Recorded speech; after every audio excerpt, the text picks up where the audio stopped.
Tu manges correctement, tu bouges et pourtant tu continues à stocker de la graisse dans ton corps, alors reste ici, j'ai peut-être une astuce pour toi. Et non, c'est pas une énième vidéo qui va te parler de stress et de cortisol, même si oui, on va en parler aujourd'hui. On va apprendre à gérer tout ça. Déjà, pour bien agir sur ton stress, il faut comprendre comment il fonctionne.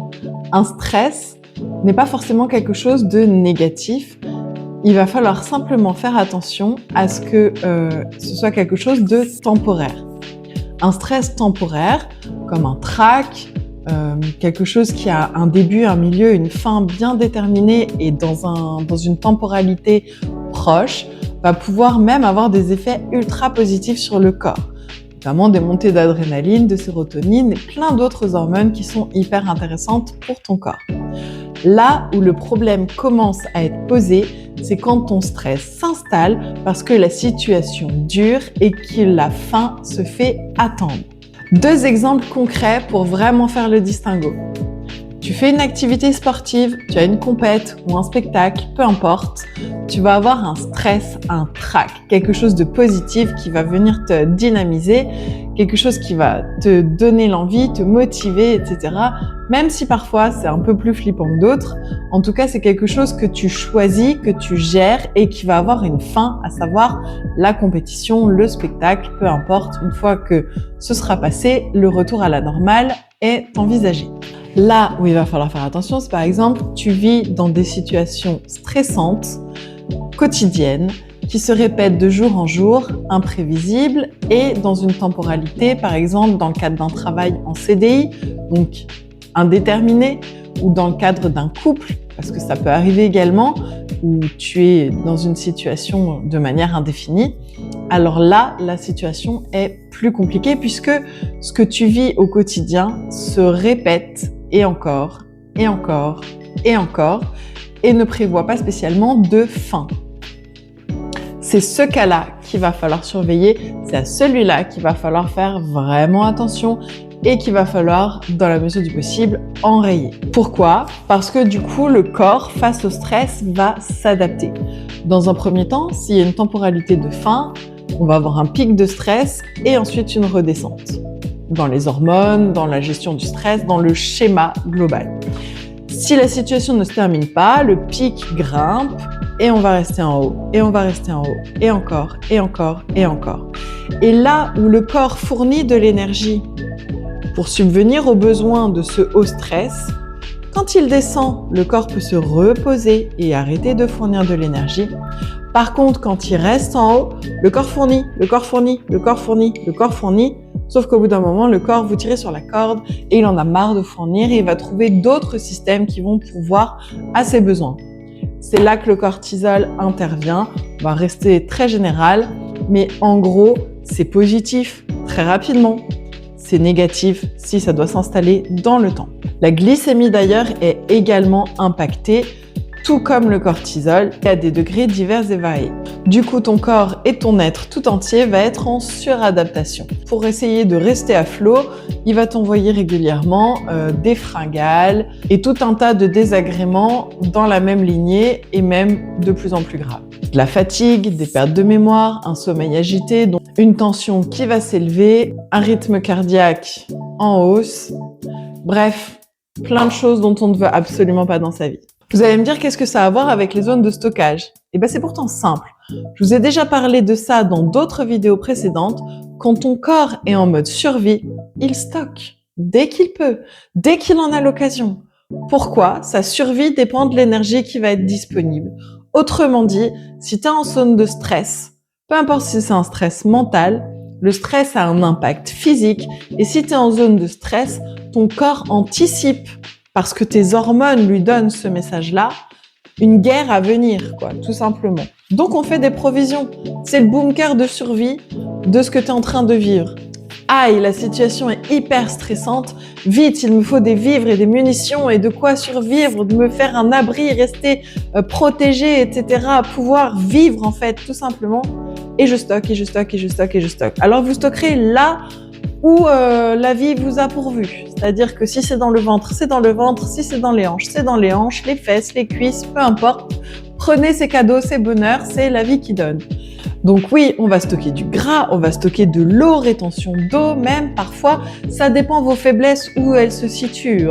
Vous allez également trouver des zones d'inflammation dans tout votre corps, un sommeil grandement perturbé et une digestion dans les chaussettes. Et là, tu te dis, c'est le moment d'avoir ma meilleure fausse bonne idée. Non, mais quand même, je vais vous les donner pour pas que vous tombiez dans le piège. Donc, c'est là que tu vas te dire, oh, chouette, je vais me surentraîner parce que du coup, ces zones de stockage m'ennuient. Alors, je vais donner tout ce que j'ai et encore plus. T'es déjà en train de donner tout ce que tu as. Alors, stop, tu t'arrêtes. Arrête de te surentraîner. C'est le moment de lever le pied. Sinon, tu peux te dire, oh, je stocke, mon corps a trop. Je vais lui enlever des aliments et des nutriments pour qu'il pioche dans ses réserves. Stop!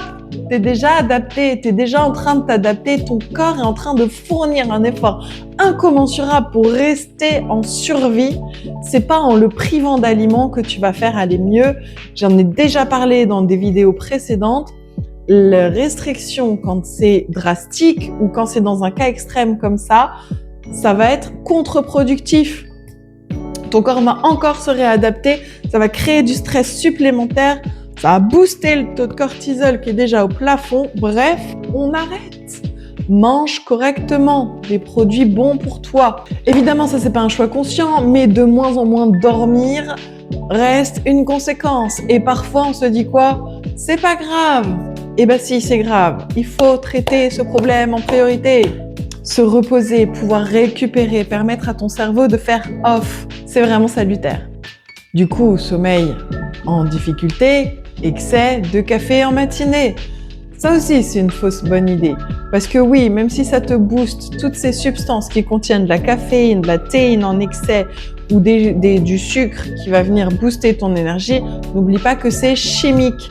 C'est pas pour de vrai, c'est de la synthèse, un produit de synthèse qui va venir tromper ton organisme. Et quand le réveil va avoir lieu, et il a lieu à un moment donné, ça rajoute encore une fois du stress. Mise sur l'eau et l'énergie naturelle, des fruits, des légumes, des minéraux, des vitamines. Parce que sinon, tu vas continuer à t'engrainer dans un cercle d'une vie à 100 à l'heure qui tourne autour des excitants, du stress et bref, tout ce qu'on vient de dépeindre ici. On n'en veut pas, on le prend, on en fait une belle boulette. Poubelle. Maintenant qu'on a dit ça, je te donne ici et maintenant ce qui va fonctionner vraiment. En 1, de la marche quotidienne. Oui, tu m'as bien entendu. Va marcher, va dehors marcher. Même si c'est pas beaucoup au début, prends l'habitude d'aller dehors marcher. Déjà, ça t'oxygène. De 2, je vous en ai déjà parlé, la lumière naturelle du jour est ultra importante pour notre cycle éveil-sommeil. De 3, tu as plus de chances de te mettre en contact avec des éléments de la nature qui, eux, ont l'effet tout inverse du stress sur ton organisme. Donc, on va chercher ça. En 2, dors. Alors, je sais, c'est facile. Il y a plein d'astuces pour trouver le sommeil. Il existe tout un tas d'astuces pour aller trouver un meilleur sommeil. Et il va falloir que tu t'en préoccupes parce que même si tu as l'impression que ça peut passer à la trappe, ça suffit, il est déjà trop passé à la trappe. Tu as besoin de dormir pour vivre. D'ailleurs, si tu as besoin d'astuces, n'hésite pas à venir en commentaire me poser des questions. J'ai plein de petits hacks pour venir te faire t'endormir plus vite possible. En 3, n'oublie pas d'avoir un bon apport dans chacun des nutriments dont ton corps a besoin. Et oui, des lipides, des protéines, des glucides, de bonne catégorie à chaque fois. Tu ne me fais pas les acides gras saturés, de préférence. On va plutôt miser oméga 3, oméga 6. Des fruits, des légumes pour avoir les vitamines et les minéraux. Bref, tu viens apporter à ton corps ce dont il a besoin, ce qui le nourrit vraiment pour de vrai et qui lui permet d'être en bonne santé, au moins sur le plan physique. En 4, la respiration. Alors, je sais ce que tu penses au fond de toi, que tu te dis que respirer c'est tellement bête et c'est tellement naturel. Pourquoi je ferais un effort supplémentaire pour aller respirer ? Dis, eh ben crois-moi, tu te trompes. Alors je sais, c'est sous-coté de ouf. Respirer, c'est la santé. Alors oui, évidemment, sinon on meurt, Mais au-delà de ça, ça vient... Alors, je parle pas de la petite respiration que tu fais sans t'en rendre compte, mais tu vas venir bien remplir tes poumons, faire descendre ton diaphragme, ça va venir masser ton ventre, ça agit sur la digestion en même temps. Et à l'expiration, ça remonte et là, ça dynamise le corps, ça apporte de l'oxygène dans ton cerveau, tes muscles, ton corps. Bref, en plus, la respiration consciente, qu'on appelle cohérence cardiaque, vient influer directement sur ton système nerveux autonome. Nerveux, tiens, c'est bizarre, ce serait pas relié au stress par hasard? Je sais pas, qu'est-ce que t'en dis, toi? Bref, cohérence cardiaque, fréquence cardiaque, tension, tout ça, ce sont des choses que tu peux réguler en accordant seulement 5 minutes de ton temps par jour pour respirer de manière consciente. C'est tout. 5, et celle-là, c'est pas la moindre, fais 10 minutes à charge mentale. Si tu vis une période de stress qui ne connaît pas de fin, eh ben, mets une fin. C'est pas parce que quelqu'un d'autre, en dehors de toi, ne t'a pas dit qu'il y avait une date de fin, que toi, tu n'es pas capable de mettre une fin. Alors, je sais, celle-ci, elle est plus facile à dire qu'à faire. Si tu es dans un travail qui te mine et tu subis un burn-out ou même tu es très fatigué, déjà, n'hésite pas à consulter ton médecin généraliste pour lui en parler.